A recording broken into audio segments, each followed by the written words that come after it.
Hello, everybody. We are back for another episode of the Nintendo Pipeline Podcast. My name is CMM, but you can call me Clay. And with me today, I have two special guests. Could you guys introduce yourselves? Hello there, I am Mary Celeste. I sometimes write for the Nintendo Era website, and even more rarely, I will play video games. Hey guys, I'm WestEgg. I don't do much of anything. I just talk about video games online sometimes. Sweet. Yeah, it sounds like me. Um, so today is kind of special because, as I alluded to last week, uh, we have a review going up on the Nintendo Era blog, which, if you're not familiar, you can find at nintendoera.wordpress.com. It's going to be going live as you're listening to this episode for Skyward Sword HD. It's a new entry in the Under the Covers series by Mary Celeste. So um, we hope that you will read that and enjoy that. But we also wanted to do something a little special and kind of talk about the game and the review a little bit today, since it's been about a month since it's come out. Um, so I guess my first question for you both is, what are your general thoughts on the game in terms of the how they've handled the additions and the HD and all of that stuff for those re-release? Well, I think as sort of a definitive version of Skyward Sword, it's pretty undeniably a significant improvement over what came out on the Wii. Yeah, Like, I would agree with that. yeah, I think a lot of the little stuff they did, and that's really all they did was little stuff, but it's a lot of little stuff. And it really adds up to make the game feel better to play. It gets rid of a lot of the little annoyances that would often pop up on the Wii version, and it just makes the game so much smoother. Yeah, and I would say that just the 60 FPS alone makes it like just so much better to play. It feels Like, so good. yeah, definitely. Yeah, so for context, these two have both played the HD version. My perspective is the original Wii version, so just Fake keep that in fan. mind. Yeah, keep that in mind.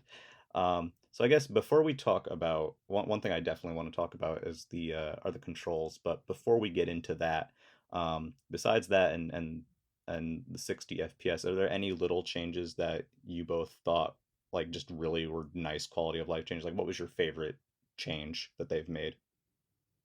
Not having the item description pop up every time you pick an item up after loading a save. Yeah. Definitely the definitely the one that made me feel the best. Which is Yeah, funny because now that sleep mode is the thing you can do on your Switch, it probably wouldn't have been nearly as big an issue as it was back in the day. I probably agree with that. Granted, it's been long enough since I've played the Wii version that I may have forgotten a lot of the little annoyances that were kind of smoothed out with this release. Yeah. I know like immediately when they were talking about like stuff that would be changed for this version, I was like, please change the item thing, please change Yeah. and I was so happy when I saw that because that drove Yeah, me that was crazy. definitely the one thing that when this got announced, I was like, oh, they better fix that. Yeah. I that drove me crazy in the original. And it's funny, yeah, most people might just put their Switch in sleep mode. I'm one of those weirdos who is like, if I'm done playing a game, um, I will save and I will completely close out of the software because I want my playtime to be accurate and I don't know how it tracks in sleep mode. There are a It few games doesn't that track. have like, Do or they? sorry, go on. No, it doesn't Does any track when you're game? asleep, but there are a few games where it's been bugged where it will do that. I know Xenoblade Yeah. 2 did that as like a Oh bug Oof. for like no. on the internal tracker. I don't think it did it on like the profile tracker, but Gotcha. Yeah. Oh yeah, the Switch profile tracker is the only one that I use. Just like Yeah. I recently completed Shimigami Tensei Nocturne on mhm. the PlayStation port of that, Yep. and the internal clock counts when you're on the home screen of your PlayStation, but the PlayStation like playtime tracker does not. So my in-game time for that completed save file is like 52 hours, and my actual like playtime of the game is like 30. Yeah, and I think like Dark Souls would also keep going even if you had it like on the menu or whatever, because that was part of its like no pause Oh how it yeah, works. Yeah. So I don't Yeah, know how that might affect it, but yeah, yeah. I'm just weirdly anal about that kind of thing. So, yeah. fair. I care a lot about my accuracy in my playtime. it, I'm so definitely for with you me, there. I'm like even happier the item thing is is gone. One thing that I just wanted to bring up because that's obviously it's the number one topic of whenever this game comes up is so the game has two control options. The original control option was a motion based control option. You can freely swing your sword and free aim and stuff with gyro. And then for this release, one of the big additions that they've made is that there is a button like a button only scheme for the game.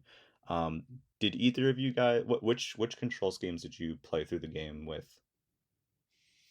I played motion controls the whole time. Basically, I tried out the button controls just kind of to see how they worked.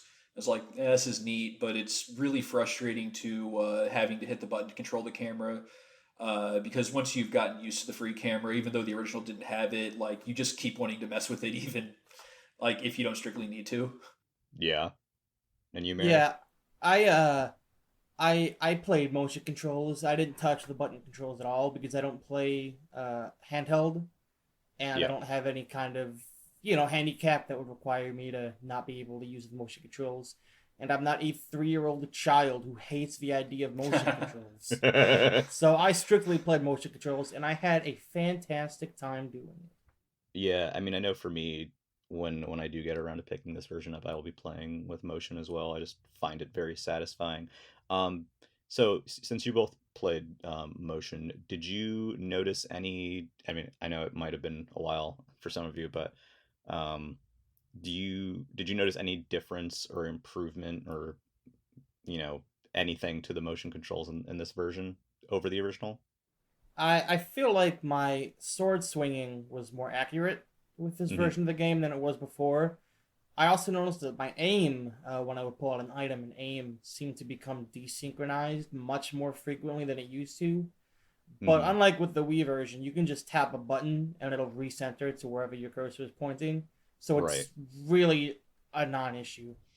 Yeah, I would probably agree with that. I only had one weird issue with the aiming at one point where like even when I was resyncing it, like it didn't seem to work quite right, and I had to like back out to the menu and go back in, and then that fixed it. But that may have just been something weird I was doing. I'm not sure. Yeah, I mean, It's in funny. general, It's funny yeah. when your controls become desynced and you don't know it, and you jump off your loft wing to skydive somewhere, and Link just flies 100 miles off the side of the screen.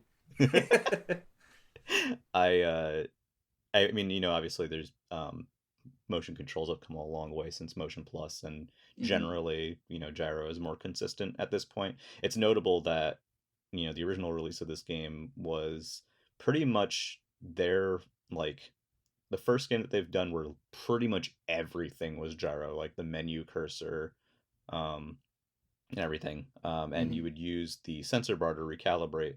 This now, like other gyro-based games, has a button to recenter or recalibrate, which is nice. Um, I know when I first played Skyward Sword on the Wii, I had like a moment. I was like, "This is it.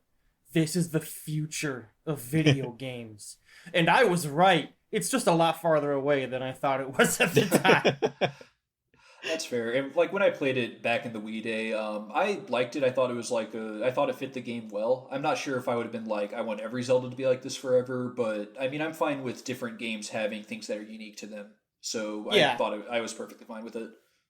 yeah, I mean, it is something very unique about the game, and the game is entirely built around it, um, which what if Breath of is the Wild made you use your like Joy Cons to climb every time you wanted to climb? You had to raise the Joy Con up. It would not There be at you like go. 25 million sold if it did that. I'm think It I would didn't be at did any 50 million. did either of you play Rock and Roll Climber on WiiWare? It's a No, random game. You That just was a made no, game but that where I'm game up. intrigued. you use the Wii Remote and nunchuck to like climb a rock wall. Is that like the whole game? Yep. Okay. Yeah, it's a thing. It's not great, Are but you it sure is you didn't funny. dream it? I did not. I promise I didn't. And Mm, what makes you want to know what makes it rock and roll? This is the best Okay. part. Oh, You When okay, you got it. roll. get to the top of a mountain or whatever, you pull out a guitar and Oh start yes. and you start Oh going Yeah. around. yes. And to Okay, emulate this I'm very expeditiously. intrigued now. Yeah, I think Astrobot on the PS5 does something similar. You have to raise the controller, I think, in a different direction to climb a Hmm. mountain. So oh, that's interesting. Team Astro, Asobi, ripped off this rock and roll Wow. WiiWare team. There's a lawsuit in there somewhere. The I can smell audacity. it. Oh man. Um, speaking of you know, big, changes and differences for Zelda, something that I know you talked about in your review, Mary, and something that is very notable is this game's structure is very different from a lot of other Zeldas. I guess, Mary, if you want to maybe describe the basic structure of this game, and then we can kind of talk about it. Yeah, so at its core, this game's structure is pretty similar to a lot of the 3D Zeldas that preceded it.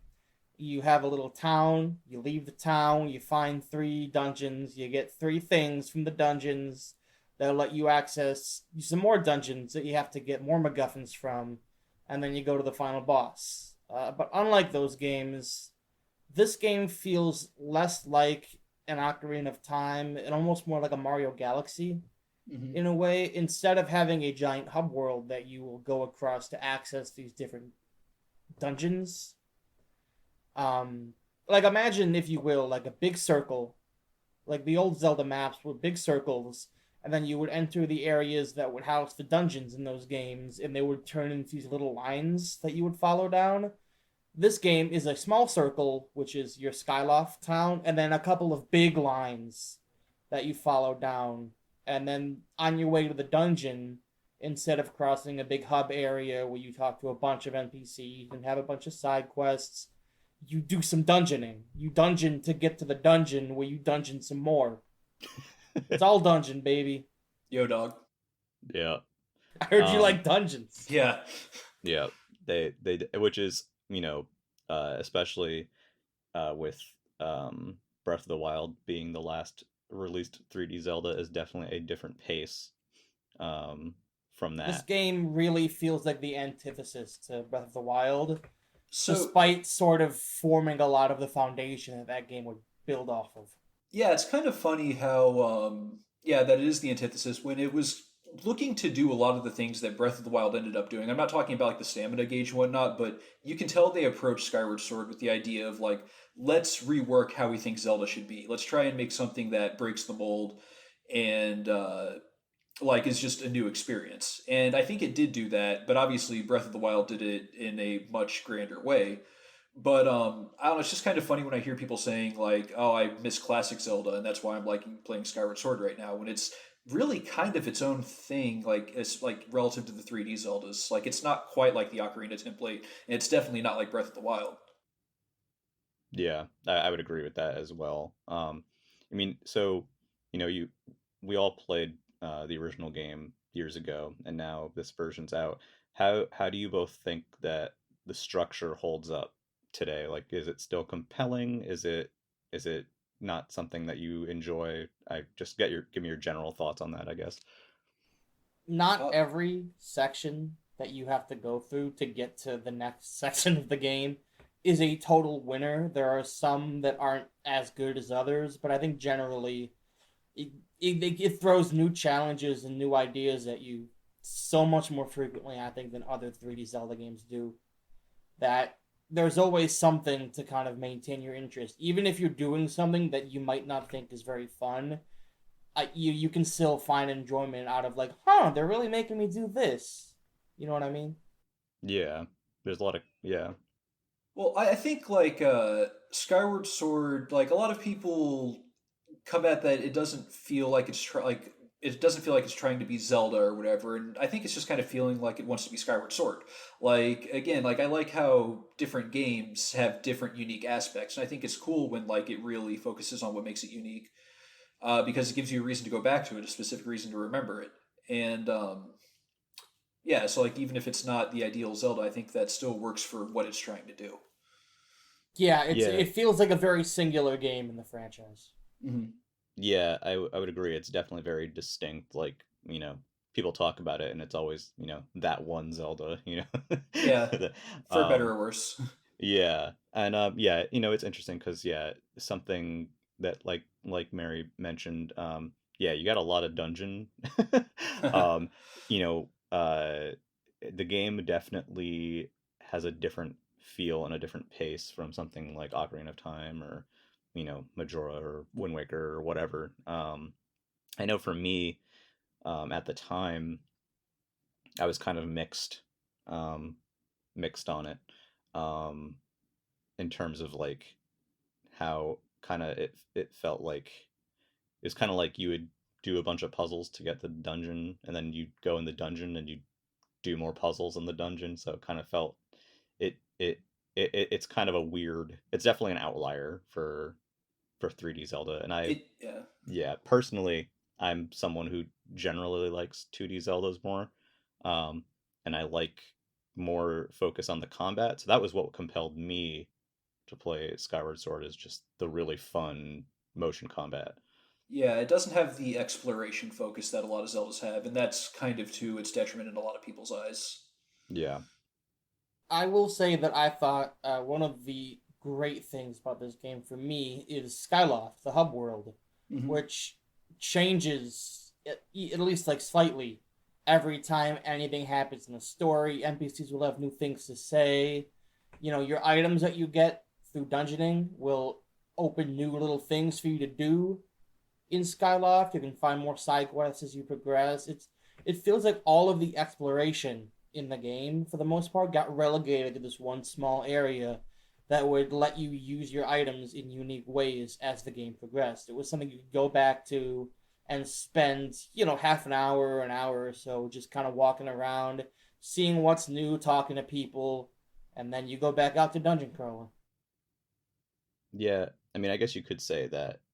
I mean, obviously, it functions as a hub, but Skyloft is sort of the centerpiece of this game. And I guess that would be actually, I'd like to talk about Skyloft a little bit. In the original game, you spend a good amount of the intro there. There's this whole thing with Link and Zelda are in school, and you know, trouble strikes Skyloft and all that. And there's all these characters that show up. Groose, obviously, for being the most popular Best one. boy, best boy. Yeah. Put So Groose in Mario Party. and then you have uh the marketplace and being able to upgrade items that you pick up, or not items that you pick up, but like like weapons and dungeon items and stuff like that. And there's a lot of character and weirdness going around Skyloft. So I guess what how do you feel about Skyloft as a hub? Do you think it's successful? It does what it wants to do. Yeah, I would say so. I don't think it's the most memorable town or hub in the Zelda series, but I think it's pretty good. I would call it easily the best hub in a Zelda game since Clocktown. Hmm. I would probably put all of the towns in Breath of the Wild over it as well, Yeah. and Yeah, Clock Hateno's Tower, really but comfy. Hateno's so comfy, dude. It's very But comfy. I think it's so much better than it's the closest comparison I guess would be Windfall Island in the way that you can kind of go back to it, and there's little almost like small little secret areas you can go to that have you do some dungeoning in Windfall, like the prison cell you find Tingle in. Right. But Yeah, like it feels like a lived-in town with a bunch of stuff to do and some fun mini games that evolves as you go through the game. yeah. Uh, It's it's fun, definitely it definitely took cues from Clocktown. I think I think Clocktown is still like a more intimate, personal definitely. experience, and that's just because of how Majora's Mask is structured, and that's something that can't really easily be replicated.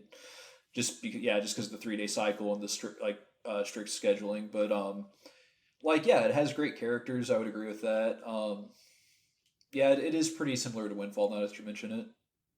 And yeah, in regards to the characters in Skyward Sword, there's a lot of very strange people in Uh huh. in Skyloft and beyond. How did the game's characters and story feel to you guys all this time later? I would say of the principal cast, it has probably the strongest principal cast in the series. Hmm. Definitely agree. I would say that the Zelda in that game is Zelda's best incarnation. I think she's a little stronger than even Breath of the Wild Zelda.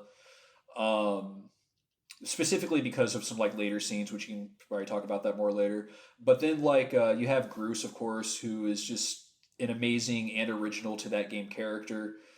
And even Link gets a lot of good characterization. They do interesting stuff with Impa. Um, yeah, like the core cast is phenomenal. I love them, and even like the incidental recurring cast, like the people in Skyloft and like the Goron that kind of hangs out and follows you around, and like all of them, like they're pretty good. Like I'd say maybe incidental characters I might like Majora's Mask or maybe Twilight Princess a little better, but yeah. Pippin's mom is a freak, dude. Oh God, yeah, that's. I feel so bad for him. Like, You get that scene if where you walk by her house at night after cleaning her house, if you it's will, so awkward. and Pippin is not happy about it. And you go back the next day and she's like, "Hey Link, you wanna spend some time in my house again?" I mean, it's bad because you know that lady. Like, you've met that lady. I Like, Yes, uh, indeed, I have. God, I I'd want to give forgotten us about that. very special shout out to Girahim as well. mhm. Probably the best, my favorite Zelda villain for sure of Yes, all time. he's definitely up there. He's very strong. Like, I'll always have a soft spot for Ganon, but He's yeah. very expressive. Oh Yeah, yes. Breath of Yeah. the Wild. Sorry, Skyward Sword is an interesting case where it's the game before they added voice acting Mhm. to primary cutscenes, but you can hear it in this game, like just a little bit of imagination, the Mhm. emoting, and there's some very dynamic camera work as well during cutscenes that really sort of sells you on the dialogue, even though not a word is being said. Yeah. And in terms of the general plot of the game, which we won't go into here just for brevity's sake, but it's definitely a different sort of story for Zelda. It's the first, it's for one, it's the first, you know, the first story in the quote unquote timeline.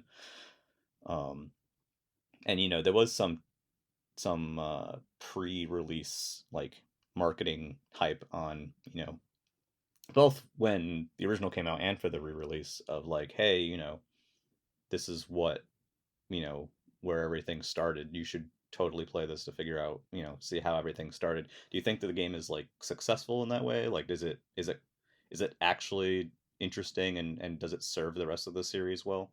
I'd say it's a good origin story, just kind of for like Link and where like the Zelda tradition comes from, as far as Zelda herself and stuff like that. They did lean a lot into like the origin of the Master Sword marketing. I noticed a lot this time around, just because like everyone played Breath of the Wild. It's like, oh, Master Sword's so cool. Where did it come from? It's very funny. It's like Link, the Master Sword that you have in all these other games, this legendary sword. Would this sword exist if Link didn't stab a squid? Who knows? Probably not.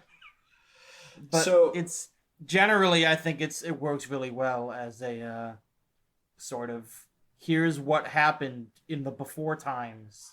well, it's very much structured like a Greek myth kind of, where it has that whole thing of you have the legendary hero who's trying to get like the boon of the goddess or whatever to defeat the evil, and he has to go through all these trials to prove his worth, and it just has that feeling I like. It feels like an origin story in like the sense of like a Greek her hero myth, like, and I've always thought that was kind of cool by way of a Disney movie. So basically Hercules, but Okay, so Yeah, Skyward Sword is I Hercules. talk a yeah. lot in my review about the story and the way the story works, not just literally narratively, but also how it sort of doesn't set up the series necessarily, but gives its own little message to the players, I think. And it's hard to go into that without spoiling the whole game, and my review does spoil the whole game. Oh, it's like But full of fan service and references and stuff. Like it it's, should not be your first yeah, Zelda. and I think there's a very clear message to the player that's basically all this, divine fates and all this sort of stuff that all these characters are worrying so much about. None of it is as important as the people in the story. Like, Hmm. whether or not the gods and goddesses are shining down on the way certain things play out, it doesn't matter if the people at the heart of the story aren't pure of heart and good on their own. Okay. I mean, this game is very character based, even um, not the main cast aside, like you've mentioned before, there's reoccurring characters. You see people living their lives in Skyloft, so it does have that very present, like you get to know these weird little people as you There are go some through. there are So some very funny jellyfish in this game. I just realized we've been talking about characters for what, like 10 minutes or so. We haven't brought up Fi. Who? I was about Yeah. She's to. not in this game. She's very much not. Okay. I I kind of like Fi. Like I like Fi too. I like her design a lot. she has a really good design. Yeah, she does like yeah, she was annoying in the original. She would interrupt you a lot. She's got a great character theme. She has like a great ending. I don't know if we're talking spoilers or not, but she's got a pretty good like ending. Yeah, Definitely. I was surprised how affected I was in Yeah. her final scenes in the game. you know, so that is a major change too that we didn't touch on, but yeah, she does not interrupt you nearly as much. Or at least it's an optional thing. You can just push the button and have her come up. And I know for me in the original, it drove me insane. Yeah. Um, and I also like I personally, she's probably the weakest part of the game for me in terms of um, character and presence. I found her lines like in the Wii version really annoying and repetitive, and she has this certain anyone who's played knows that she has a certain manner of speaking. She's This robotic, yeah. Yeah, she has this very robotic manner of speaking, and at sometimes it's grueling to me. But nothing was more grueling than Master, you less than 10% of your Wii remote battery. So I never got that message. I don't like I didn't let my Joy-Cons run out, so I don't know if she still says that or not. Yeah, I was wondering. Yeah, so Sophie was a controversial aspect of the original, and obviously she's very toned down this time, just with her alerts and whatnot, like we were saying. How do you enjoy her in this game? Do you think she works better in the remake? Yes. Oh, HD I version. think she's missing a little too much. Mm-hmm. She goes for most of the first half of the game, pretty much popping up maybe 2 or 3 times per zone. You'll see her when you walk in for the first time, and then you'll see her when your objective changes, and then you'll see her in the dungeon, and that's pretty much it. I would say when you get towards the back half, she also kind of starts showing up again. She does kind of lower a bit towards the middle, yeah. But she Yeah, still has I all. noticed her. Yeah, I noticed her popping up a lot more often, starting in the sand ship area, Mhm. which felt like the game reminding you that she's there. Don't forget about Fi. Yeah, I think she still has all of her like story dialogue and all of her expository. We are in the Elden region. It is hot, like all of that. Yeah, But I think all that stuff stayed. I just think, oh, it felt like she was kind of missing. Maybe mhm. that's just me. Well, that's kind of interesting because yeah, in the original game, she pops up so much, and she's like your quote unquote, she's like the companion, right, of the Yeah, game, she's the and Yeah. Navi. yeah, and like in Ocarina of Time and whatever, you're kind of Oh, constantly like you're oh constantly my God. reminded of Navi, even just little bits with the voice, little hey, whatever. She's called Navi because she's your navigator. Oh Oh Oh, my, did you God, did you just oh realize? Okay, man. yeah. please, It's fine. It please. happens all the time. Oh Um, no. I can't believe this. So yeah, Fee's I need your to go to bed. Oh, Fee. so Fee is like Fi or no, Fe is iron. I don't know if that pun is intentional, but because she's a sword. I hope Nice. it is. I hope it is Yeah. intentional. I like that. That's Although I funny. think it's pronounced Fi. I'm not sure. Yeah, I don't know. I go back and forth. I just call Yeah. her Fee Fi Fo Fum. Uh, but yeah, it is interesting because that stuff has been changed this time, that she's not as present, and that does actually kind of impact, like, I guess maybe the connection you might feel with her um at times. That is definitely a change. Well, I saw someone point out that apparently, yeah, someone on Era, I think, counted all of the times she interrupts you, like in Wii Skyward Sword, and then all of the times Midna interrupts you in Twilight Princess, and it actually works out that Midna interrupts you more often. Yeah, I remember But that. it's that Fee or I don't now I'm saying Fee. It's Fee that Fi. yeah, it's Sword lady. Fee Fi just doesn't have like the same memorable personality Midna does, so it sticks out more. Yeah. Yeah, also, I think a lot of the negative reception that Skyward Sword got from fans are about things that you can just as easily talk about being in Twilight Princess, if not, complaints that are more valid about Twilight Princess. I think that fans at the time were just sort of sick of a lot of things that were not being changed or fixed from Zelda to Zelda, especially as we were getting longer and longer waits between each game. So when they came Mhm. out at the end of the Wii era, I think a lot of people had just kind of had enough, even if it isn't necessarily something exclusive to Skyward Sword. Like, a constantly interrupting companion in a Zelda game has been around since Ocarina of Time, but again, Fi isn't as fun to talk to as Minna is, or Navi, so we don't hear from her as often. We don't Yeah. hear complaints about Minna as often, rather. Yeah, and I think she probably is on the lower end of the companion characters, at least in the 3D games. Yeah, I love Because Skyward Sword, but I would definitely put Fi at the bottom of the companion Because, chart. like, I mean, like, Navi's a meme. She gets, like, hey, listen, whatever, all that. But it was 1998, and this was revolutionary technology, and no one knew what it was, so she kind of had to be like that. And her And then, voice is cute. yeah, and then you had, like, Tail, who was just, or, wait, was it Tattle or Tail? Who was your. I Tattle, always I said think. Tattle. It was Tattle, okay. Because Tail was the brother, anyway. Tattle has just, like, the bell noises, and she's sassy, so people tend to like her a little Dinger, more. dinger. And then, like, Boat King is cool, Midna's cool. I think Boat Dad. it's Yeah. weird. In Wind Waker, your companion was like a mixture of King of Red Lions, who would talk to you when you were at sea, and then when you would get off the boat, Tetra would talk to you through the magic rock in your pocket. Mhm. Mm. And So then you Boat had, like, King does it you later, had- too. Oh, does he? They should probably port those games to a modern platform. Oh, yeah. I wonder what they could put them on now. That would be great. The if people can Virtual access- Boy. Oh, I love the Yeah. whole thing where it's like the Wii U gave like you everything you were asking for and you didn't buy it. Like all the Metroids are there, all the Zeldas are there. Yeah. I bought Yeah. a Wii U. I'm just not gonna set it back up. Oh, I did too. But Mine's Yeah. still set up I, just off camera. My Mhm. dog, I had brought it over to my friend's house for Christmas after I got the Wii U on launch, and his dog ate the gamepad charger. oh no. So I had to buy like a dock to put the gamepad in to charge it, Uh, and I lost it. So That's now awful. I have no way to plug my gamepad in to make it work, which means the Wii U is inoperable. dang, that stinks. No more. Yeah. No Wii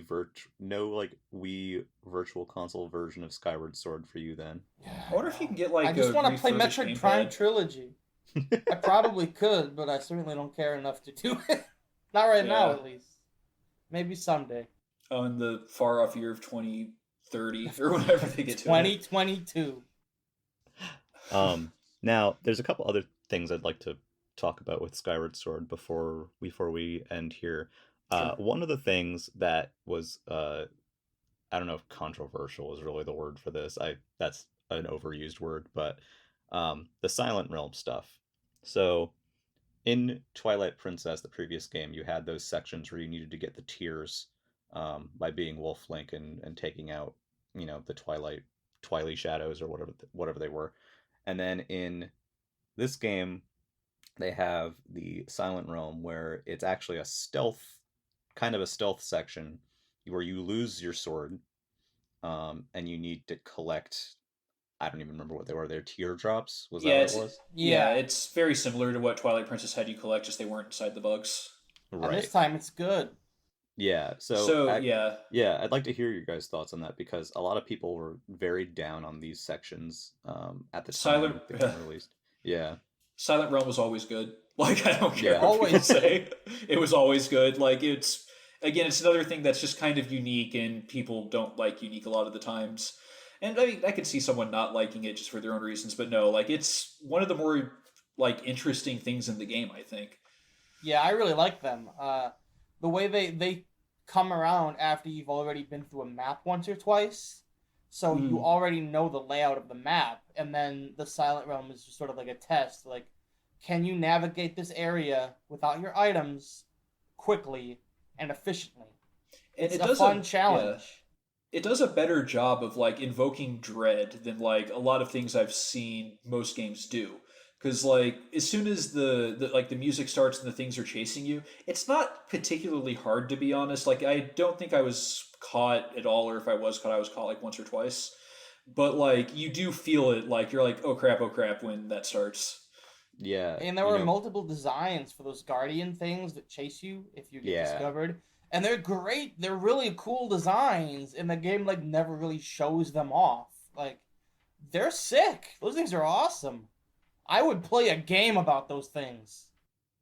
I remember playing the original. So I'm someone who doesn't enjoy stealth very much, or the idea of running away from something. Um, so like, sorry, It's the same. that's It's the why I don't same play as Metal running. Gear. It's the same as running towards something, just in reverse. Just in the opposite, yeah. Yeah. But when I got to those sections, I was actually surprised because I really enjoyed them. Um, I find it weird sometimes when games have that are otherwise not about stealth or are Yeah. about hiding, At the same incorporating time, those. But I yeah. felt like it worked in this one. I Like feel it like was actually fun. every Zelda game has like I think one or two stealth sequences. Yeah, Yeah, like I that's So at remember probably this point, true. they are stealth games if you think they're about it. I they're think hidden. Yeah, I think Onoma said that he did want to make like a stealth game at some point, or he wanted to make like a game where you were a thief. And I Yeah, know that was like supposed to be the yeah, tease for Link's Awakening because thief, but think that was also like an actually true statement. yeah. I remember the introduction general intro area of Spirit Tracks had a stealth component to it that turned me off very much. Um, Wind so I was Waker's like, first major sequence is also a stealth sequence. yeah. Yeah, So Ocarina has the gardens like leading to Zelda, and yeah, Majora's also has like the Deku Palace gardens. yeah, and in Just particular, Forsaken Twilight Fortress Princess is have like, them? ugh, I hate Forsaken Fortress. Um, Yeah, but this game's attempt at it, I actually thought was successful and was fun and felt threatening and cool. Yeah, also it But what? felt like they learned something from the past, several Zelda stealth sequences because both Skyward Sword and Breath of the Wild have great mandatory stealth moments, I think. well, there is Yeah, like there's that, but there's also like the actual stealth mission like way later in the game. Oh It's yeah, one that of part's the like awesome. dragon missions. You see, that's actually my probably least favorite of those. Like it's No. like a thing where they mix up the gameplay and I appreciate it, but like I would like when I went into the like whole end game, the part that a lot of people complain about are the tad tones. And so I got to that, and I think I'd kind of internalized some of that. And it took like 5 minutes. I was just like, "Yeah, this is kind of a cool diversion." But then I got to the stealth segment, and I was just like, I could have done without this." I really like both of those sections, and I'll tell you why. Okay. They're fun. Yeah. They give you new ways to traverse environments that you are at that point extremely familiar with. Having to go through Faron Woods with the swimming controls only and sometimes even solve little puzzles to find these tad tones, kind of testing your knowledge of the area, much like the Silent Realms, but this time your movement and the way, not just the way you move, but the way you can move through the area is completely different. I mean, And with the yeah. stealth sequence, I just love the way you have to sort of find your gear as you go through. So the way you would get through certain obstacles, you don't have yet. You have to find new ways to circumvent challenges that you haven't considered before. I I just think thought it they might. were really fun sequences. Yeah, I think it might just be that like it's because it's very late in the game, and it takes everything away from you. And Link's power sources is equipment, so like you're depowered pretty late in the game. So I could see how that could be like unsatisfying for some people. Yeah, I get it. hmm But it's not bad. Like I still like had fun when I was doing it. It's just probably I think the weakest of that particular part of the game for me. So we it is. I think it's good to mention again too. Is yeah, you're going to these same areas a lot, and the game does do a lot to make each visit feel different, which I think is obviously is to its benefit because otherwise, you know, there's not um there's not as Yeah, much variety they otherwise. really do a lot to make each visit to an area you've been through feel unique. And I think even the first time you go through a lot of areas, like your first time through Lanayru, is kind of, I think, the worst part of the game because it's very slow. You have to Really? slowly run through all these quicksand areas. You have to I bomb these yeah. statues over and over and over again to get platforms, and then you get through it, and it's a slog. And you get the hook shots, and you have to go backwards through it to get to the dungeon. But because you have the hook shots now, you're just flying over all the things that gave you trouble before, and it's really satisfying. See, I think Lineru is pretty consistently has the best area, like the best things in the game, which I think that's kind of the mainstream opinion of it. Like even But people that don't like the game tend to be like, "Oh, but the yeah, time shift stones are cool and all of that." Yeah. those are But cool. like I like something they do with Lineru where this is something they do in the dungeons too, and I really appreciate this. And I don't think I realized it until I replayed it. Skyward Sword does a lot with the map, and it makes the map useful. Yes, it does. That's a great point. And like not a lot of Zelda games do that. They basically turn the map like when they're in a dungeon, it turns into a checklist. Have you been in this room yet? But There's a Skyward chest over Sword, here. yeah, Skyward Sword, like you have the thing where it's like the paths in the past are hidden, so you like get the past map and you can see where you can walk in the sand, and that's cool. And then in the dungeons, like they'll actually mark where you should go, and you have to pay attention. You get things which are like go to these areas with these features, and it's just something that I think it's one of the reasons why I like the dungeons a lot in Skyward Sword. Yeah, the game gives you reasons to open up your map that aren't, oh, I got lost, which Mm-hmm. is pretty much the only reasons you would be opening your map in the previous games. Well, Yeah. because you get the map pretty late in the dungeon a lot of the times, where it's just like you get the map and you there's like 3 rooms left, but it's because the map is showing more than just where the rooms are. Like, and it's I don't know. I just think that's really cool. I remember there's an instance in one of the dungeons where you get a map and it shows you there's like a hidden room connected to one of the rooms that you've previously been in, Hmm. and that's the progression. But if you aren't talking to NPCs, or because I think the NPC in that room mentions it, but if you aren't talking to him or you aren't checking your map, you won't have any idea what you're supposed to do because it's not like a cracked wall like all the other bomb walls. You actually have to figure it out looking at the map, throw a bomb there, and then you'll be able to get through. And then, of course, the last dungeon in the game is all about maps and Yeah, making your own map, and it's awesome. yeah. And speaking of navigation, there is another thing we haven't touched on yet, and that is the actual Loft Wing, in that Oh, area of the hub world.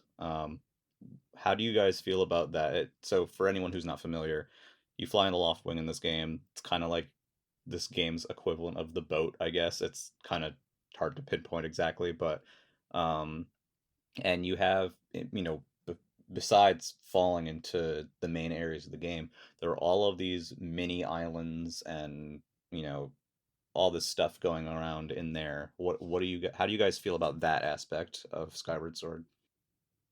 So the sky, I think a lot of people compare it to Hyrule Field because that's kind of what it is in the game. It's what surrounds the main hub and connects all the areas and stuff.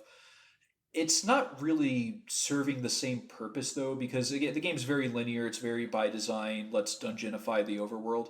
So it's more or less just the window dressing to going from point A to point B. So I don't think it's trying to be Hyrule Field in that way. Like it's a place to hold the main areas and like the like goddess cubes chests. Right. And the goddess cubes too, you'll find them on the main. Something I did like is that you find them in the main world, you smack them and then it sends something up to the sky and something changes or is added. Um Yeah. I always thought of it more as kind of the Great Sea and Hmm. like the different islands are obviously not on the same scale. What about you, Mary? What do you think about I that think stuff? that the sky and the loft wing are probably the worst things in the game. Um, Going like flying back and forth isn't, it doesn't feel bad. It feels fine. It's not particularly good, but it's not that bad. That's fair. It just, and I don't think there's not enough stuff to do up there either. I think what's there is fun, and you don't need to have more in the game. The game is already has a ton of fun content in it. I don't think there needed to be a bunch more stuff up there. My problem is just how long it takes to get from place to place. There Yeah. should have been, I think, fast travel points between certain key areas, like not necessarily from area to area, so that you could skip going to the sky altogether, because I think several key story scenes in the game rely on going to the sky and then jumping back down somewhere else.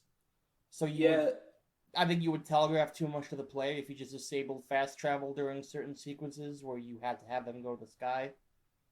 But at the same time, like, if I want to fly from Skyloft to the Great Pumpkin in the sky, don't make me fly there. It takes too long. Just let me warp there. There's a statue there. Just let me warp there.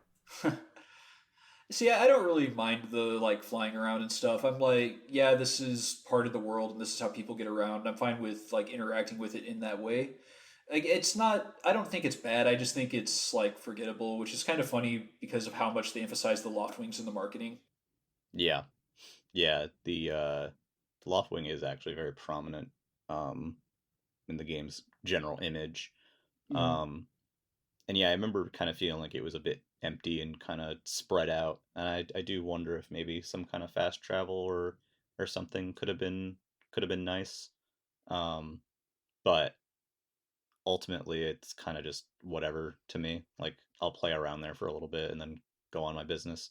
That's fair. Like, I don't hate it. Like, it doesn't even like if you use like the warp or the like weird vortex things that shoot you forward, you can probably cross the map in like just a couple, like a few minutes. But Yeah, yeah. I remember utilizing those pretty frequently because I was like, come on.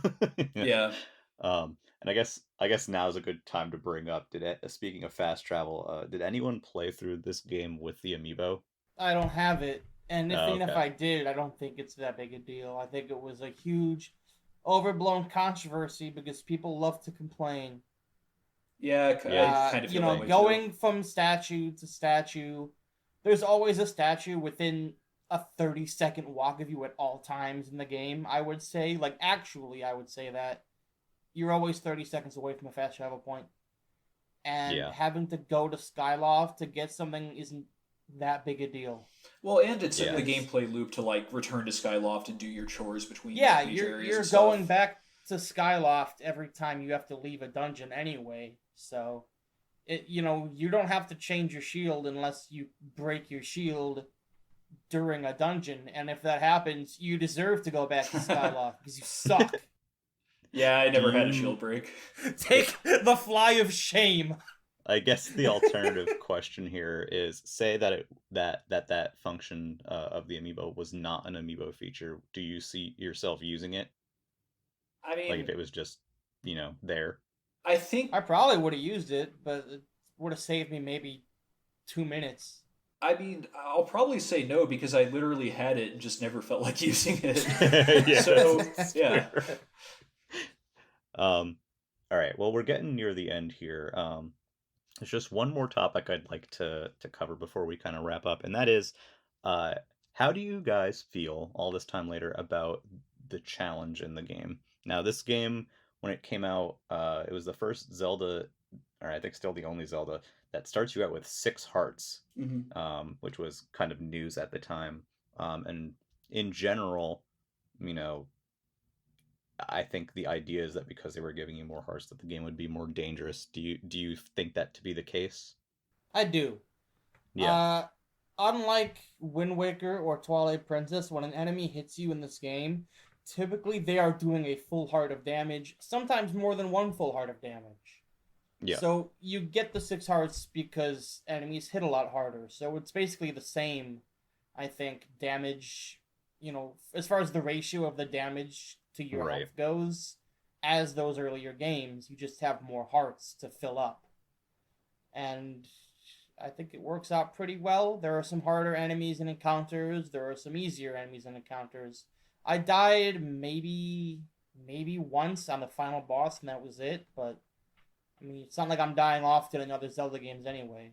I thought it Yeah. stayed engagingly difficult for most of the playthrough. So I guess it depends on what you find difficult about a Zelda game. Because like combat is like reading patterns, executing the controls, reflexes, and all of that, and that's like one form of difficulty. And then like solving dungeon puzzles is an entirely different form. Like it's a just a Right. different mental skill set. I would say as far as combat goes, I think people who don't have a grasp on the motion controls or aren't really trying to engage with it will have a much more difficult time. And I think that's the source of a lot of people's frustration with the game. I think if you are good with controlling it, it's pretty manageable as far as combat goes. Especially if you are good with the shield bash. The shield bash kind of breaks the game, to be honest. Yeah, I do remember the shield bash. Like most Yeah. enemies that are, yeah, like most enemies that will punish you for hitting wrong, or like the Hydra or whatever that has the three heads that you have to line up. All of those you can just bam shield bash and get a clean shot. Like it's like it takes away the like threat of like the electric moblins. So the combat's manageable. I would still say like the Girahim fights and the final fight are reasonably difficult, even if you are good with the controls. But if you go into like the other aspects of difficulty, I think the puzzles are very clever.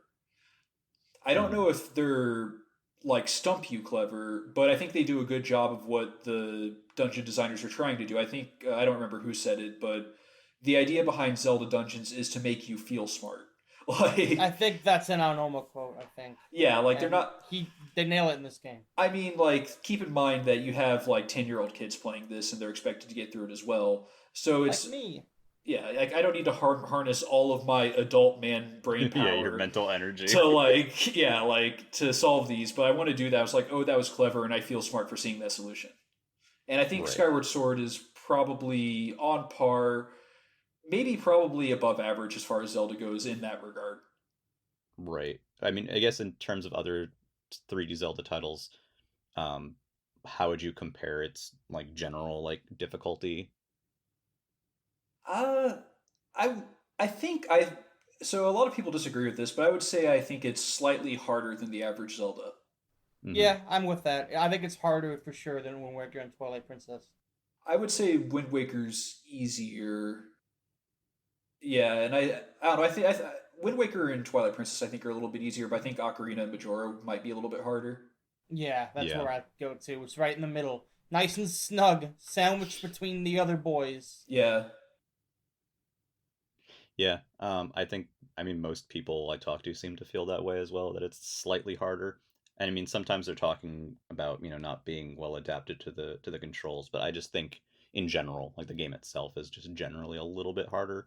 I would say Um, it's harder than like Breath of the Wild because yes, Breath of the yeah, Wild will kill you a lot and like early, but that's kind of the gameplay loop of it. Like you'll still right. progress and like you won't really ever have problem progressing where you might hit a roadblock in this game.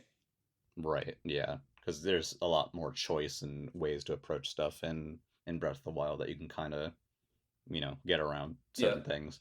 Um, okay, well, we're coming towards the end here. I guess the last question I have for you guys is there anything that you want to share about your time playing Skyward Sword HD or anything relevant that we haven't really talked about yet? Let's rank Zeldas. Let's rank No, Zeldas. no. Skyward Sword is sixth. Number Oh six. God. Third, Skyward Sword is third. I will say that I hate the minecart minigame to get the piece of heart. Oh, I Oh like my god, that. that was the worst. I like that a lot actually. The harp is bad. I don't like the harp. Harp sucks. Like Yeah, the it's harp. it I always forget the harp yeah, exists. it's the worst Zelda instrument. Yeah, I completely forgot about the harp. And when I got the harp, I was like, oh yeah. There's like this whole thing that like Zelda instruments have been getting progressively worse since Ocarina of Time. And See, then they removed it completely from Yeah. Breath of the Wild. see, I don't know if I dislike the harp or the wolf as an instrument more. I mean, the wolf at least I is like, forgot the oh, wolf the was wolf in is singing it. songs I know. That's cool. But the, the the wolf just sounds like noise to me, but then again, the harps is kind of just noise the too. What harp's just a about the rhythm game. reed? I The like what? that. Sorry. The reed from Twilight Princess Oh, that just you pull it blow up. into to call the horse. I mean, at least that's a thing. But like, I never do well at like the pumpkin bar mini game with the harp. Like, I don't know. I never got the hang of that. Yeah, Yeah, I there's. didn't have any trouble with that, but also it just wasn't very fun. Have either of you 100%ed any version of Skyward Sword? Yes, I just 100%ed the version that was released today. I didn't play it on hero mode, but I got everything in the game, so Right. I I guess was that counts. I was I'll going I'll to. count it. I didn't. Yeah, and then I everything life. Yeah. I Did was you at like, least get the Hylian shield? I got the Hylian shield. Yeah, I was gonna finish out the like the Hey, gratitude crystals, and then I didn't. Like I was just like, I'm in the end game, and the momentum is carrying me forward. And once I beat games, I'm like, I don't feel like going back into it. I've got my closure. it's Yeah. really funny when you get to the final boss and it's like this big epic standoff and it's like everything is like it's like the end of the world is happening and you're like, wait, hang on, let me go talk to some people and like do a boss rush and play this little pumpkin mini game. I'll be back in a couple hours. Yeah. And then Did you you? go to the talk to the final boss after doing all that and he's like, oh, you were quick to get here. It's like, no, I wasn't. No, I wasn't. Did you try hero mode at all? I didn't. Nah. No. Okay. I I was tried just it like curious. way back on the Wii, but then I never did too far. And I guess one other thing to bring up real quick before we talk, because I think people or stop, because I think people will call us out for not talking about it, is the Imprisoned. Oh yeah. Yeah, Imprison's yeah. Um, cool. I like him. just a quick thing, you really only have to fight him on the second phase. Like all you can cheese the first phase and the third phase, like and it's it. Like the first phase you Yeah, can land on his he's head. The third phase you have to hit his toes once, and then he flies, and it's pretty much it plays itself. It's just yeah he's more like a set piece boss, and the set piece changes slightly every time. So I really didn't mind it. It's not a very long boss. It's not that hard. He's not great, but I think he's overblown as far as like how Yeah, bothersome he is. like a lot of the complaints about Skyward Sword, I think the complaints about the Imprisoned are overblown. so this just turned into like strategy, like IGN strategy for a minute there. All right, well, I now know that neither of you are heroes because you haven't played it on hero mode. Um, Ugh. Overall recommendation, thumbs up. Say it to my face. Thumbs up, Yeah, yes. definitely a thumb up, especially if you like Zelda in general. If you like Zelda, there's no reason not to play it. Yep, please spend your $60 on it. Please give to Nintendo; they need it. Give them, Uh, if you can pay $70 for it, do it. Oh yeah, you oh can my get like the goodness. Euro tax. Yeah. Yeah. Well, on that note, we're gonna wrap up today.